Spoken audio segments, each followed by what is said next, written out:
Right. So, let's see. Should I? Oh, I can't really put this in presentation mode. Sorry, folks. All right. So, I wanted to present this paper called "A Decoder-Only Foundation Model for Time Series Forecasting." Um, and my buddy and I, we were basically talking about this paper, and then I got a ping on Hugging Face about Mamba basically changing their time. And since we had already discussed it, we thought, hey, we can just kind of, open the discussion to the rest of the community and kind of see where folks want to go with all this. Okay. So, bearing in mind this presentation has quite a long intro, and it's really meant for very beginners. I really wanted it to be interactive, so there's like a ton of moments where I wanted to open up the discussion and all about like the new ideas, how to get the efficiency going, how to get more performance, maybe even thinking out of the box, like what about this technique from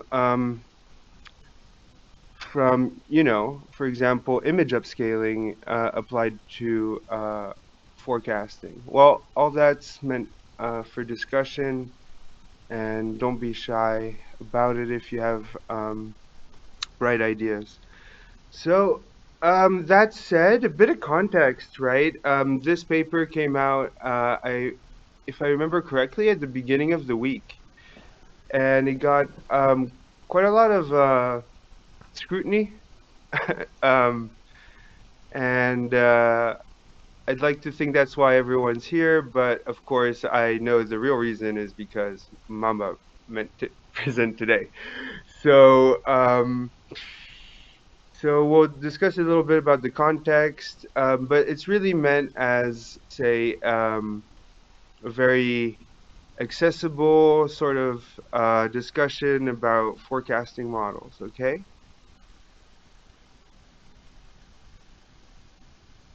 So, one of those discussion moments is at the beginning, of course. So, does anyone play around with forecasting models? Uh, what do you use them for? Do you have any experience? Is this boring because it's too introductory or not introductory enough? Does anyone want to hop on stage very quickly? All right. Well, that's convenient because I have prepared a little slideshow about, forecasting in context. So I wanted to just start off with a very applied and grounded example on what, forecasters kind of do. One example is energy demand. So it's very important, of course, to forecast energy demand because you have to produce it, you have to store it, you have to distribute it. So all these things cost money, and over preparing or under preparing can have pretty high stakes downstream consequences, right? So how would you go about forecasting Turkish energy demand? In this proposal by Google, which is not part of the paper, by the way, so if you're surprised to see this, don't be, you're in the right room, and I just wanted to sort of put this, um, contribution in context. So obviously you would want to collect all the data. Probably if you've ever worked with data before, you know that it never comes exactly how you need. There's a fair bit of pre-processing. And it might be the case that you know what you should adjust for, right? So say I come from a small island in France, and in the winter there's I think, 20,000 people, and in the summer there's 160,000 people. So there'll be more energy consumption in the summer, even though usually you would find that in the winter, huh? And we can predict that. So how will we predict that? With models. And which one do we choose? Well, the best performing one. So that would help us forecast. Let's see how that looks. Here's annual Turkish energy demand, and obviously we see the dips every year around the same time. Why is that? It's for the holidays. Okay. So how do we improve on that?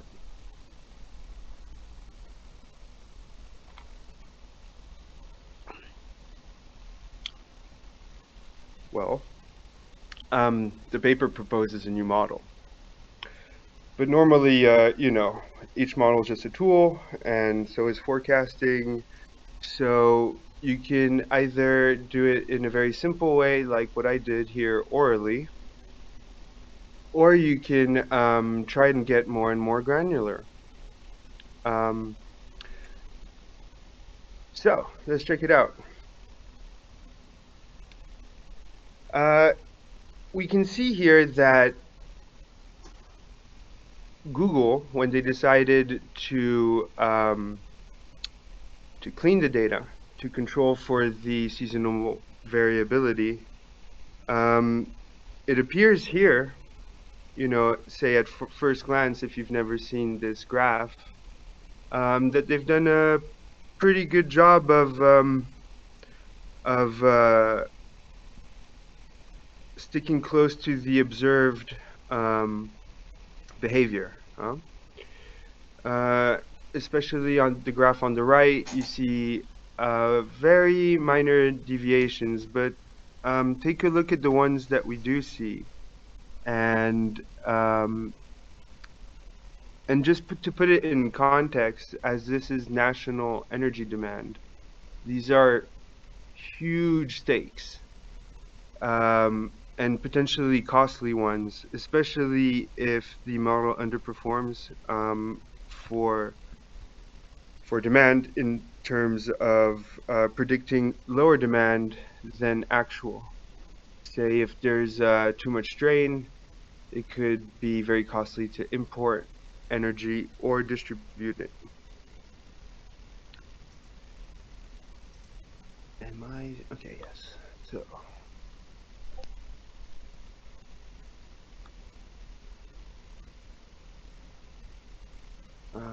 okay, I understand better. I had a slightly different version than what I'm presenting to you. Okay. So, this is what noise looks like, and what it looks like, after it's processed.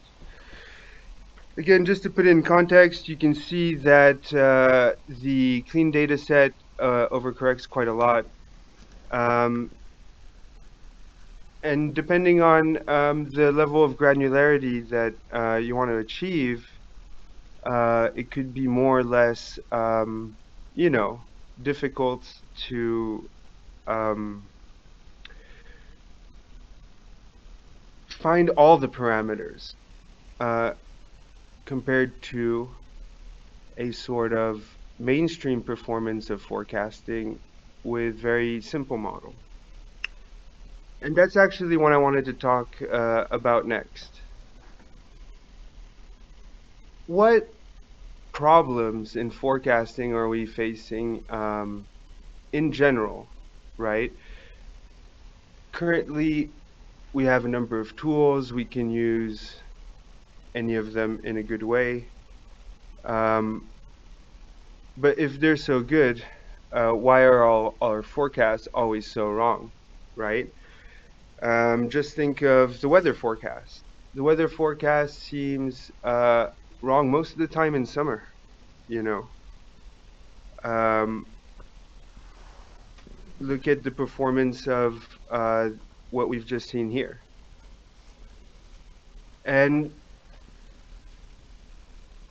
is the performance achieved with very expensive pipelines any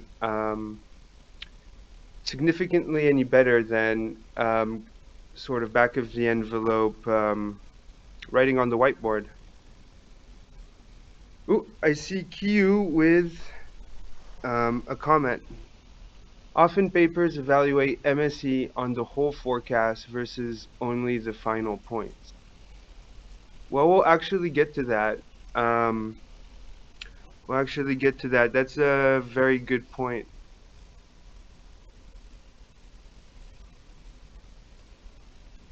There's a you know, there's an evaluation section in the paper, and just keep that in mind when we get to it. So actually, let's get to it. But first on the whiteboard. So, okay, let me get my notes here. Of course, I didn't write any on this version. Can any, can everyone see that first of all? I'm trying to buy time for myself a little bit. Let me see if I can. Does Yeah. that help? Yeah. Okay.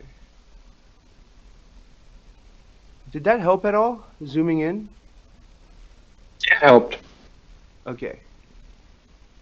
It also helped me. Okay, so I have these like slides with a lot of text, and I shouldn't do that.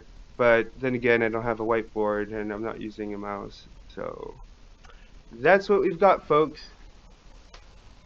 And this is just to put, this is still part of the introduction, okay? I know it's a very long one. But I wanted to illustrate that point a little bit on the whiteboard.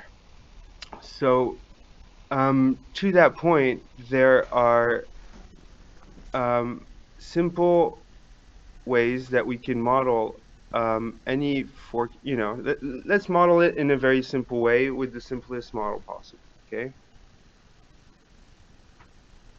So basically there's random variables, they belong to a set, and we're going to compare them. They're practically analogous, and we can take simple weighted averages and compare them, okay? So what does that tell us? That tells us that the variance, that explains, that compares the variances of the two random variables that we have selected. So from then on, we can try to make a predictor. Okay, so we take a third variable, and based on what we know about our variables here, we can make a simple derivation and place our predicted variable, the xc there, in a predicted set. So if this predicted set is smaller than the theoretical variance, then it's a good way to predict one of our random variables. All right. I don't know if that was clear. Okay. I'm sorry. I really wanted this to be open with people shouting. But all right. So let's move on and keep looking at this problem because it's actually quite germane to what we're doing. Hi. Sorry, can I ask a question? Yes, but please make it very easy. Oh, yeah, I didn't get the. So K1, can you scroll down a bit? In K1 it says like it's like it has mean 0 and variance 2, and K2 has like mean 0 and variance standard deviation 2. but KC has like mean zero and like variance two thirds. So is there like kind of like some clever math there where you kind of shrink the variance somehow?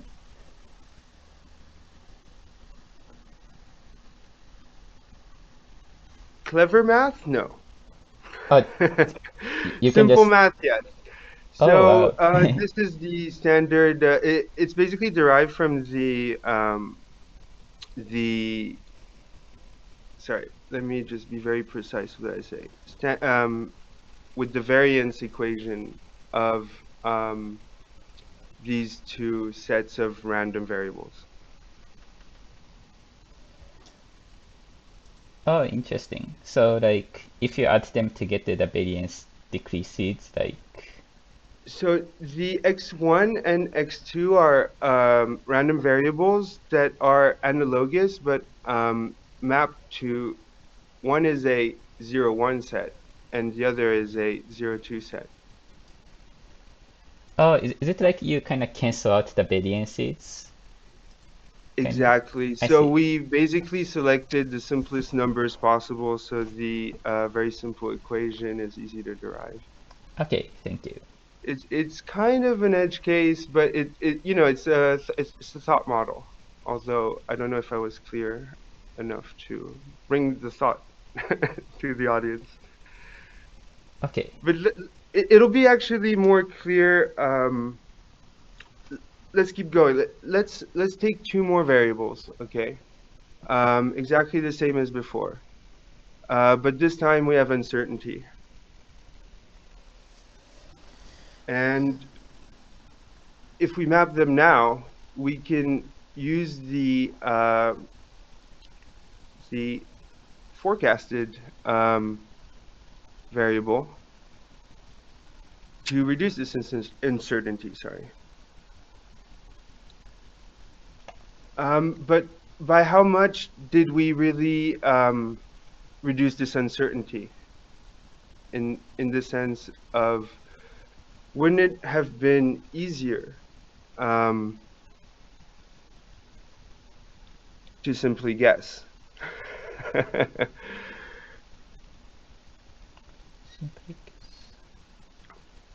So what this means is sometimes you can specify a model with, say, a few variables. For example, here. Oops, sorry, I'm zoomed in. For example, here, we're specifying with very few variables. And yes, we were quite critical about these spikes, especially, the ones that cost a lot of money in here. Um, but it's not bad. And oops, it turns out that we might want to reduce this uncertainty, for example, by increasing the number of parameters. Okay. So right now we have very few parameters, and it's not bad. But can we increase this performance?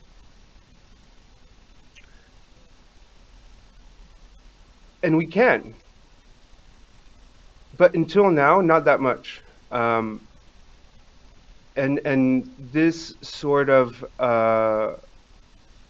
kind of paradox is yeah, that's bread and butter for forecasting, basically.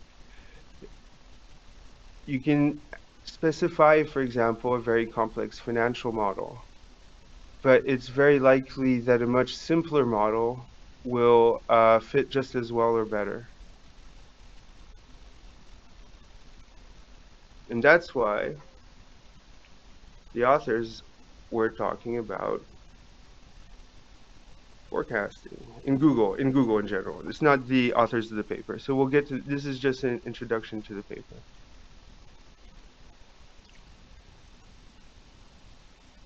More and more forecasting, doesn't that just mean that you're not forecasting well enough as a by definition, almost. All right.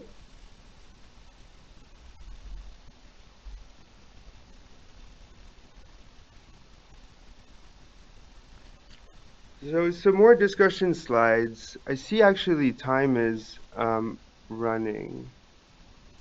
Let me just quickly check.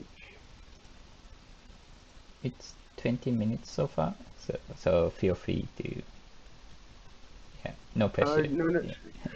Well, if I get questions in the chat, I'll definitely. Otherwise, raise your hands, folks, because I see there's Chad and Adam, and they'll be doing a good job of catching the hands.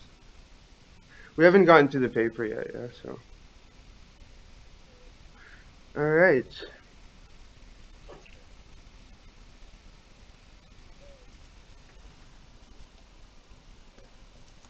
Let me just grab my notes.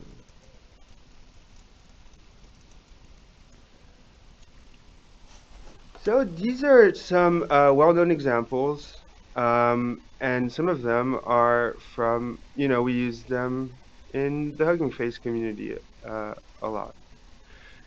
You should check it out. So let's start with this list here. I wanted to talk about, for example, there's ARIMA. ARIMA is very, very common to use. If you haven't tried out, um, I would definitely recommend if you're doing data science to get comfortable with it. So it's basically a traditional statistical model. Normally, you'll encounter it in your studies as well. And it's what we use to analyze time series, for example, in this Turkish energy consumption example. It's basically combining autoregressive components, predicting future values based on past values, and moving averages um, to model basically time series data effectively. So uh, places where it's used a lot, like finance, of course, and many, many, many other places. There's recurrent neural networks like the LSTM. Um, and this one is kind of an answer to uh, trying to capture the long-term dependencies of different variables in time series data. So they try to quote unquote remember information, and it's very useful where the past is a good predictor of the future. So, for example, how weather patterns might have been in the past, maybe less so today. Or, buying flowers is very predictable. Things like that.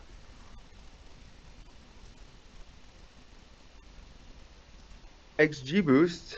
I actually encountered XGBoost a lot in Hugging Face. So this is a ensemble learning algorithm, and it's applied all across like data science problems. So not just time series forecasting. It's a great utility, um, and basically it builds on gradient boosting. So I mentioned XGBoost, but in the paper it's CatBoost. CatBoost is you know, the latest version, the one everyone. Um, and what it does is it will take decision trees that are trained sequentially, and each new model will correct the errors made by the previous one.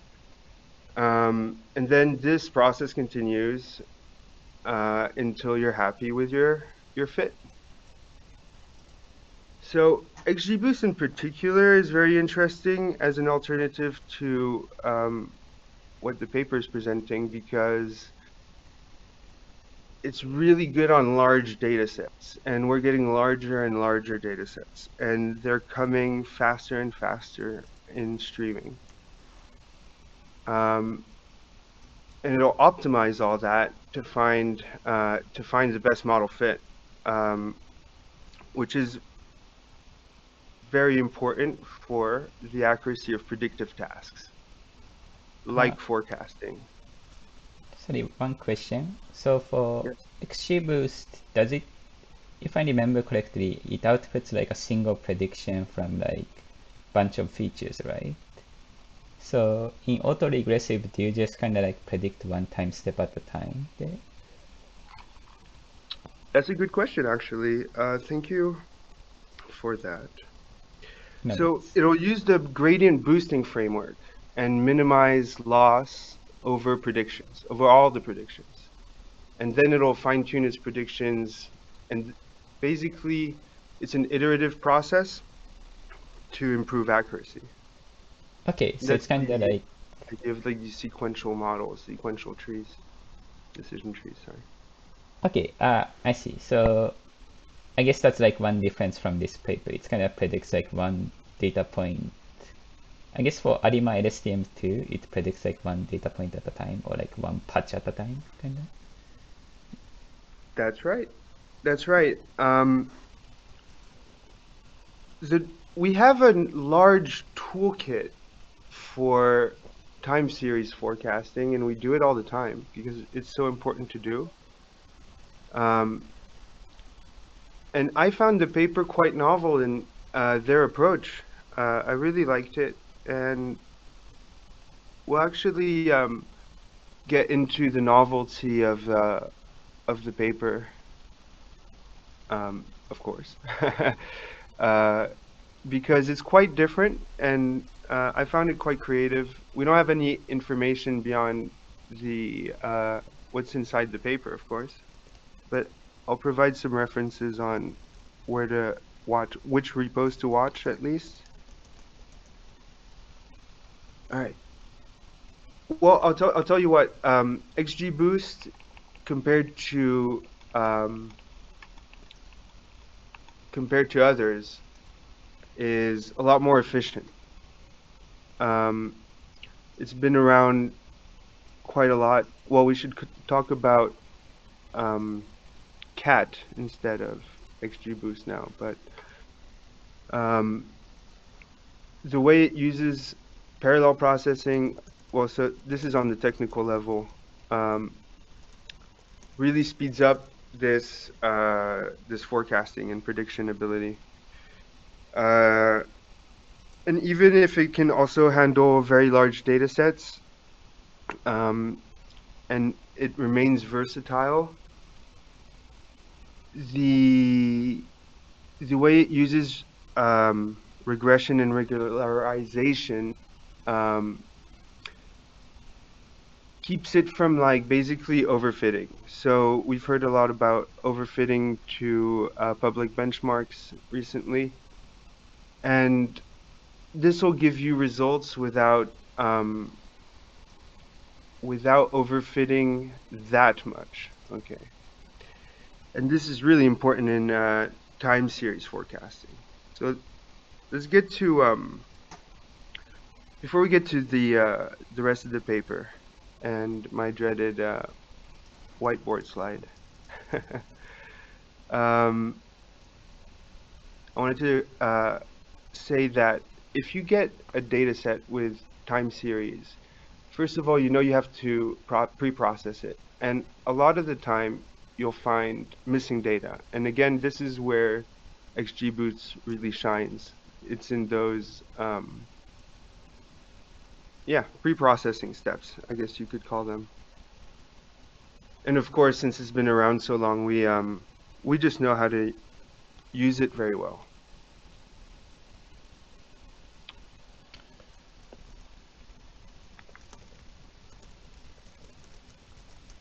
So let's get to um, the paper. So the paper presents Times FM model. Let me see if I could maybe skip ahead to this slide. Yes.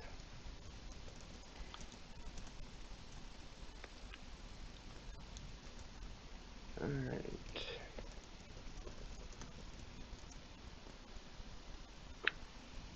Which is actually okay. So it presents the times FM model, and I found this so interesting. So basically, it's a model with a new architecture, and um, why it's so interesting is the way that they prune the different layers to optimize performance means that um, it's highly efficient.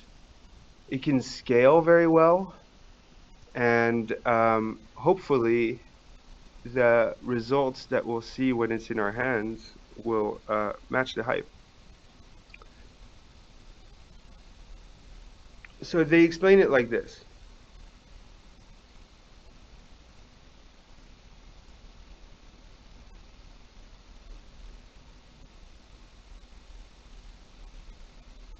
In the pre-processing step, they basically tokenize the data set um, in a pretty standard way.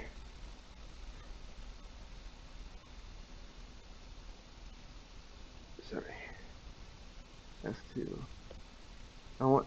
Let's get back to this one. I'm gonna flip so that you know what I'm talking about here. Okay. Oops.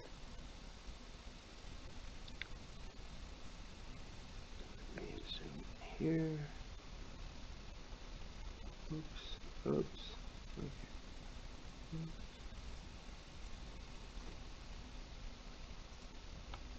Anyway, it's more fun on the whiteboard, isn't it? So this is how they explain it, as simply as possible. I think there's a lot more to it than that, and we do have to keep an eye on their repos to see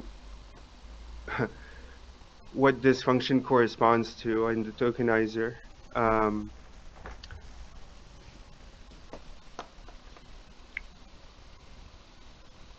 but this is the interesting part. Instead of a model with more and more layers, they optimize the number of layers based on this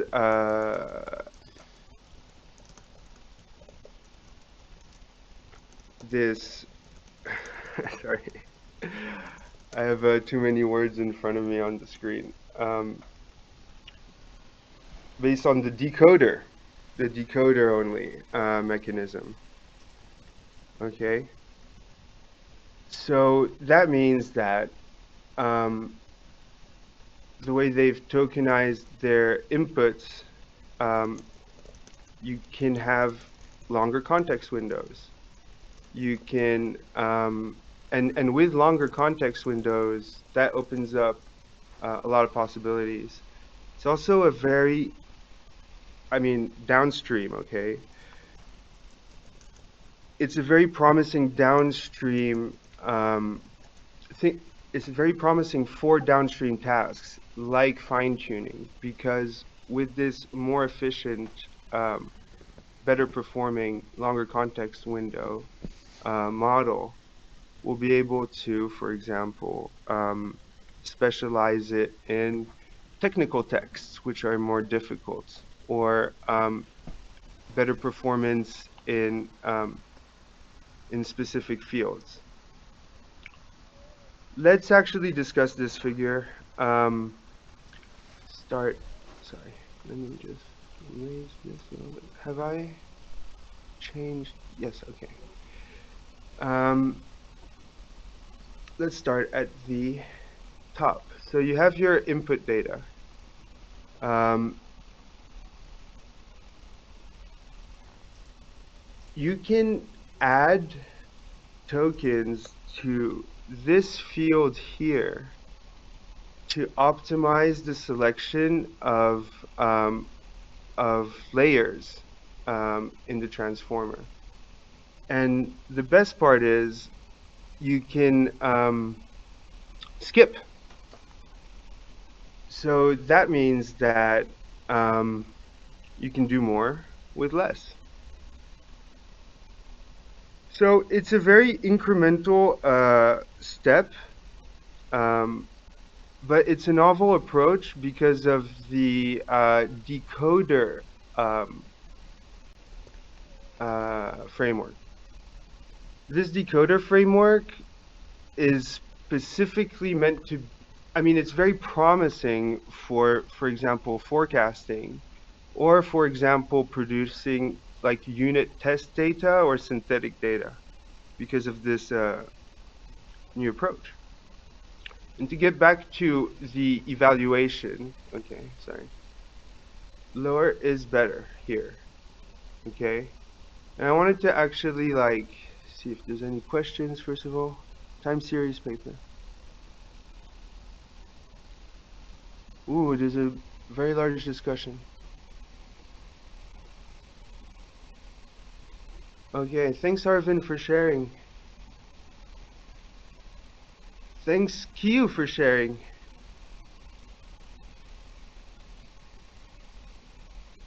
Evaluation of models here is on the whole forecast. Actually, it is. Let's Q, do you want to raise your hand so we can bring you on stage? Let's talk. Let's talk about what we like and what we don't like to Hey, about about this evaluation slide. sorry. Just to talk a little bit about myself and why I'm interested is Absolutely. that Yeah, yeah. I Introduce work yourself and I work mostly on multi-year forecasting, like for demand, where mostly I get a lot of business people that are asking for like 3 to 5 years in advance, and sometimes it gets dicey.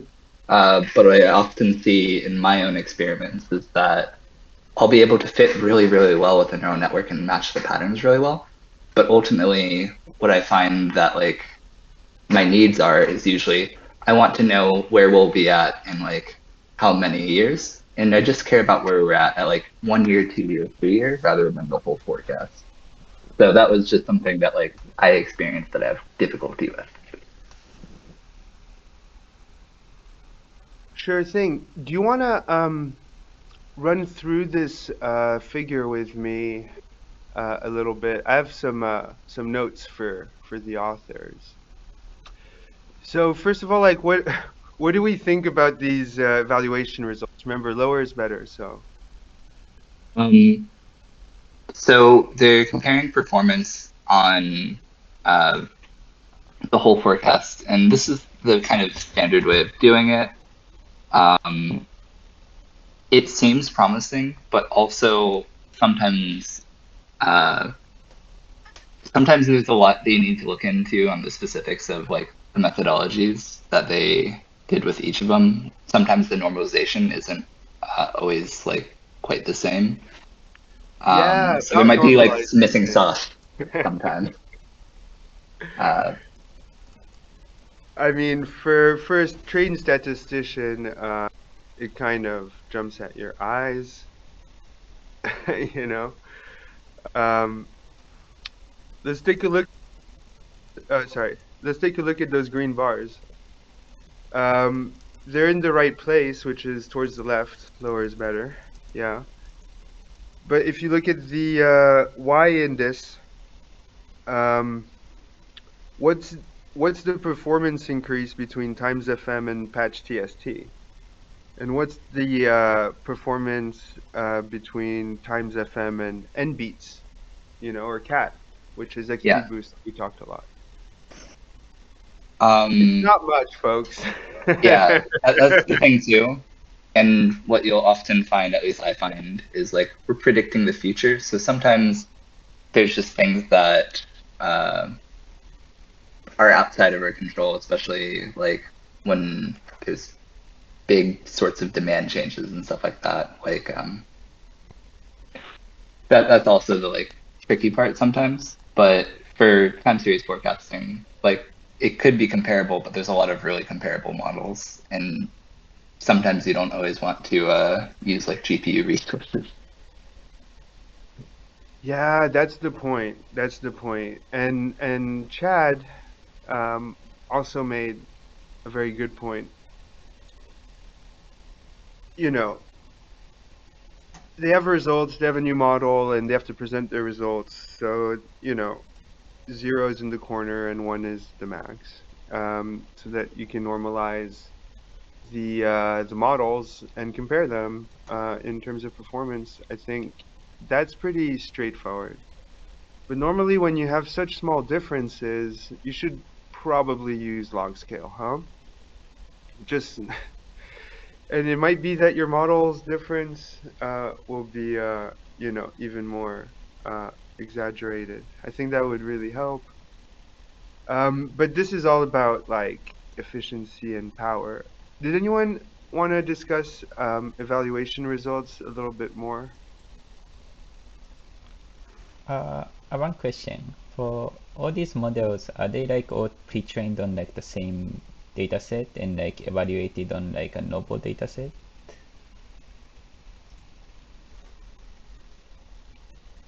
What did I tell you about hard questions? Oh, sorry. I'm But not sure from reading the paper, so.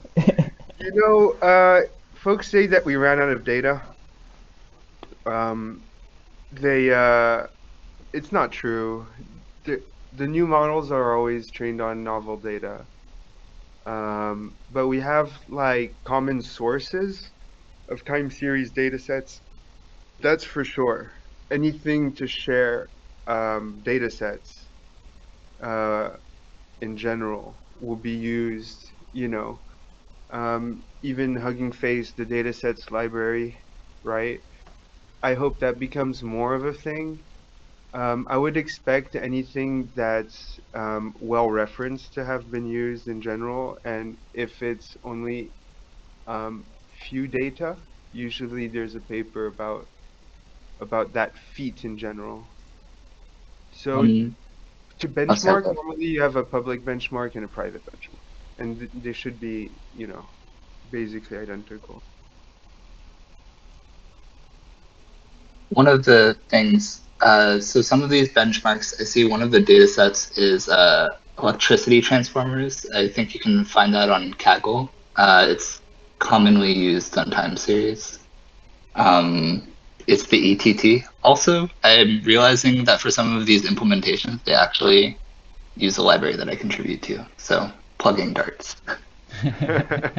Plug it in, and drop a link in that for sure. Pass it to me, and I'll put it in the sources. You know, because it's in statistics there are like common themes. So say you write a paper, energy consumption is a very commonly selected topic. Another very common topic is football scores. Um, and there are other less fun ones. But I would say basically 30% of the papers is football. So, One yeah, more well, okay. question. What does this evaluation tell me? Not much. It's great if it actually works, but since they didn't really release, I'll share some links about their repo and where to find it when it comes. And they said it shouldn't be too long. Because I think that they're gonna basically release it inside E5 or T5 library, which are Google libraries. And it might be the case that they're quite open source about this one, even though right now everything says the opposite. They haven't released the code yet. One more question. So Oh yeah, for sure. like evaluating time series, this is like a very stupid question, but like other than like mean like mean absolute error and stuff, like is there like other metrics that you use like looking at the frequency patterns, like doing the FFT and stuff?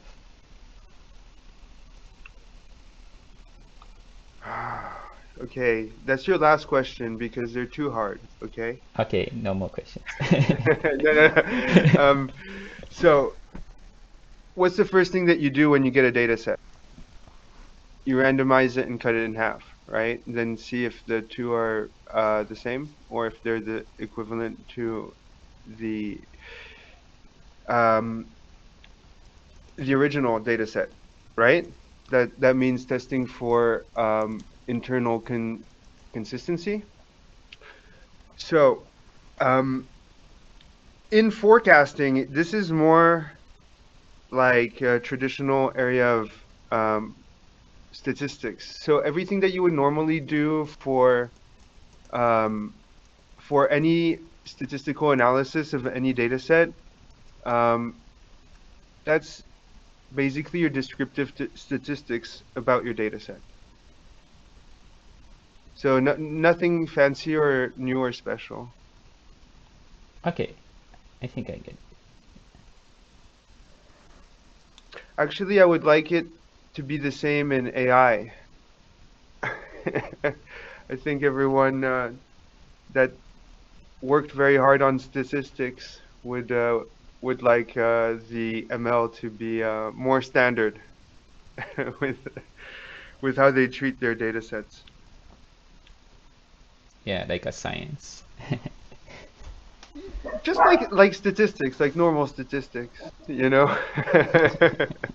All the good practices, you know, it'd be great to see more of that. And we're actually getting a lot of new data because everyone wants to create a cool data set for ML and make a model and make a classifier and make cool stuff like that, right? And we're getting new and new data sets, and it would be great to see more like more of such practices. For example, I have a very specific example. For example, the better questions data set from Reddit. And this is a really large data set, 37 gigs. And it's organized like thematically, right?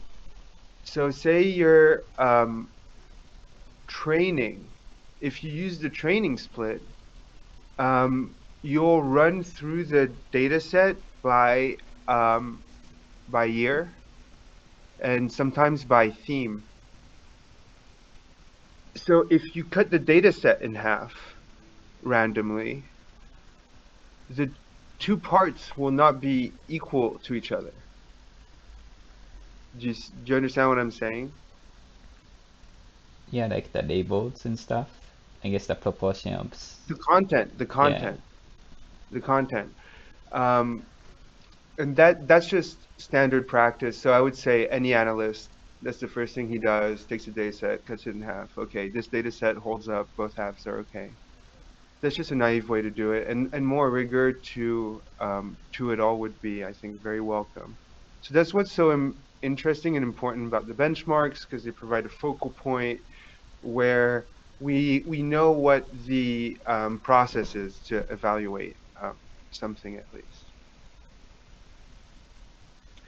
Oh, thanks, Arvin, for the encouraging words. I have a tough slide coming up, so I'm going to try and breeze through it and open up for discussions. So if anyone has tough questions, please DM Chad directly, and I'll blame him for it. All right, so yeah, one thing I wanted to say right now, no, no DM Kiwi, Chad says, okay. So one thing I wanted to say before we move on is that this fine point about, okay, now you've normalized your y-axis, but we can't tell what the difference is between the models because the marginal performance improvement is so small. Uh, but does that really does that really justify all the very virulent criticism this paper got, you know, this week? I don't know. It's a point to make, you know, you should do better as a statistician. But it's okay. I'll give them a pass. So we've actually done this one. Oh, this is actually a fun slide, sorry. I don't actually have many hard ones. Let me just check if I'm actually changing the slide yet. Let me pull up my notes because I actually wanted to focus this discussion on all the new things. Okay, like what does this attention to forecasting with decode only, like LLMs, basically, uh, inspire in us? And whilst I was writing this presentation, I linked some papers there at the bottom. I'll definitely make sure everyone has the links. Um, but everyone's coming up with these new approaches to forecasting. Salesforce released one this week. Fred F is, I think, from Facebook, if I remember correctly. Um, and the sheer pace is so encouraging because we have a toolbox currently that we know and love and know how to use to great effect, but not that great. And if we can improve it, especially using something as unlikely as an LLM, I think that's great. So to really think out of the box, and this was one of Penn's suggestion, my colleague who ditched me for this presentation. I can't believe it. Um, she was saying that we should look at what they've been doing in graphics with temporal anti-aliasing and deep learning anti-aliasing. So in context, these are for improving image quality. And basically, yeah,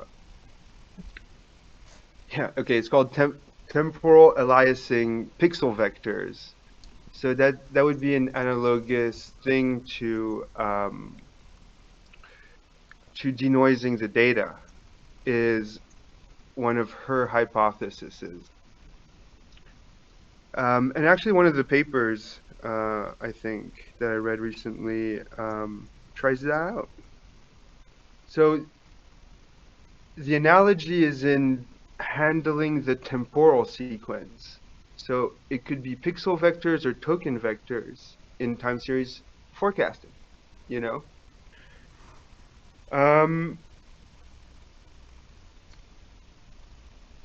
One critique she had was that the paper it didn't really cite all the alternatives, and and it doesn't really tell us what Google's working on next. So they've published this, it hardly works. They claim it works more efficiently. Um, but you know, what comes next, uh, what alternative architectures, they could have done a better job citing those, and how to like manage loss functions. Um, and it's not clear if, say you have a massive data set. Say you have all the data of the world, but you only want to predict Turkish energy consumption, okay?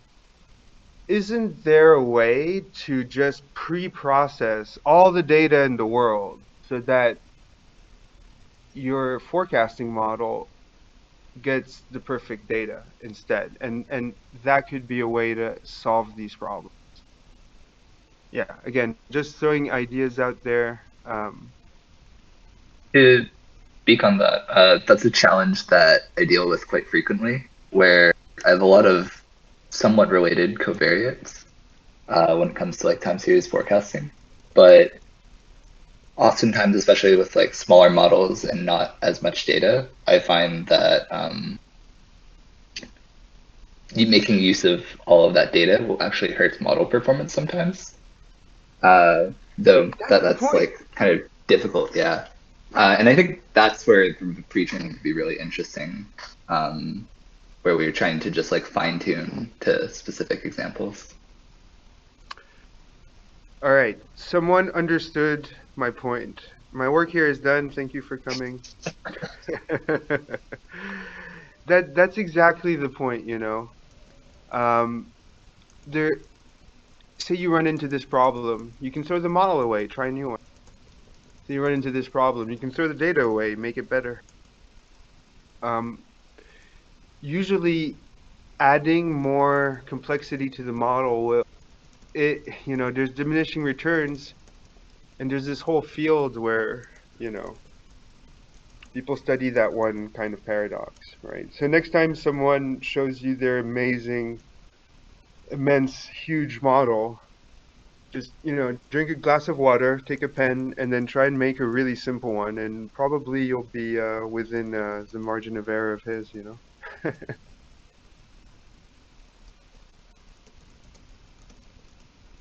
Yeah, exactly where what I find a lot of the time. So Chad actually uh oh people were reacting to my yeah. And thanks Bella for dropping in with a really cool emoji. Chad had a point about yeah, just a clarification. The way they again, we have absolutely no idea what Google means when they it's just a array of tokens because they don't actually demonstrate it in code. Um, but I have high hopes about it that they're definitely going to publish them. And Chad was saying that the time series is difficult because there's different sampling frequencies required um, across various fields of application, if I understand his point correctly. Yeah, like for example, for brainwaves, I think you need like 512 hertz, so like 512 samplings per second. And that's like a entirely different problem, I think, than like predicting like stock prices hourly and stuff like that. Did But you mention brainwaves because of the oh, I think you already Music joined. time. Oh, is it? It's 3 minutes before. Oh, he rejoined. Oops, sorry, I Wel- missed that. Welcome back. Oh, now I have to turn it off. I I'm sharing a really cool brainwaves data set that was published. I think a few days ago. Oh, interesting. It was just because I worked with brainwaves a bit before. Okay, well, you're gonna love this multimodal data set I just shared. Yo, So awesome. that would be the best if we could merge the two themes, forecasting and brainwaves. That way I don't even have to think about it. I can just like receive the content. Oh, Anyway, interesting. Oh, let's that's see what awesome. people build with this really cool data set. Yeah, I saw this. I was absolutely floored. It's EEG scans. Um, Everyone is really excited about like strapping AI to your brain, and probably this data set's gonna get into the research about it. Yeah, it looks awesome. A bit unrelated to that paper, but I just like that there's some medical data that seems to be clean data, which is very rare. Okay, yeah, that's actually a point about I would say data in general. Okay, like different fields will have wildly different um, quality of data sets for time series in general. I would say maybe the problems are worse. Um, we all know about, social sciences data, national data sets that are rendered in PDF form, you know, or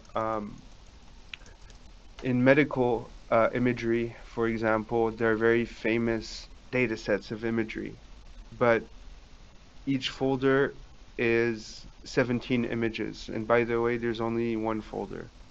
So there's a whole bunch of diversity in the data. And it's important as a analyst, I think, to, have more than one tool that you can use. Oh, and terribly organized. Yes, absolutely. Oh, okay. Bella knows what I'm talking about. Thank you for jumping in with that comment because sometimes when you talk about it, you don't know if people know what you're talking about or not. So thank you for that. Yeah, well, is that our hour actually? Does anyone want to jump on stage? Because we can be here all night now and discuss. Let me actually switch the slide. Um, I made a summary slide right here. So it's kind of a summary slide. Wait, I'm in the wrong. Okay. So feel free to continue if you want to have more points, but yeah, feel free to open up for questions too. Like, yeah, no pressure either way. Okay, yeah, 4 GB, but only have four of each. 30 GB, but we only have four of each. That sounds also like GIS data is another one of those. So it's one image with, it's a half a terabyte, you know, and or even sometimes it's a petabyte image. And basically you have to cut it up, right? So if you're on Hugging Face and you love data, check out all the cool data processing stuff, which is what I have to work on next. There's in particular what I'm thinking about is Argila. So Argila team is great. Everything is open source. They have a managed solution, and I'm thinking of say you have one image and it's 30 gigs and you only have four of them, but say you have one of them. Probably you want to like analyze every inch of it, so to speak. And there's a lot of annotation to do. It's also difficult. You haven't trained your model yet, so you have to do it yourself. And things like Argila can probably really help with like crowdsourcing annotation, getting human evaluation, getting data sets to be shared, with you.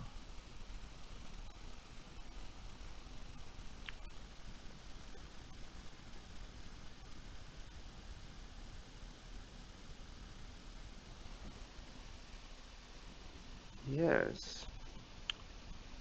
Well, oh, yeah. So is it you, Chad, that made the GitHub where all the talks go? Oh yeah, yeah, I'll add this talk later. And I guess like, have you been recording this? Because I have my own recording, so I have yeah. not recorded it because Okay, I was too scared that it would mess up my call. okay. I think Thank hopefully, you for unless I recording. screwed up, I recorded it, so I can post it on maybe YouTube if you want. And then Oh yeah, yeah, sure. I mean, man, I wish I, drank a whiskey for confidence, but maybe edit that part out of YouTube. actually, I can send like a Google Drive link to you if you want to edit it out and stuff, or like And I edit was the gonna work. say, I'll add a submodule to your GitHub repo with all the talks. Oh, a submodule like a GitHub for like a code and stuff. Oh, for presentation Yeah, maybe. or I'll push something. It's all good. Okay, sounds good. Yeah, we'll look at the PR.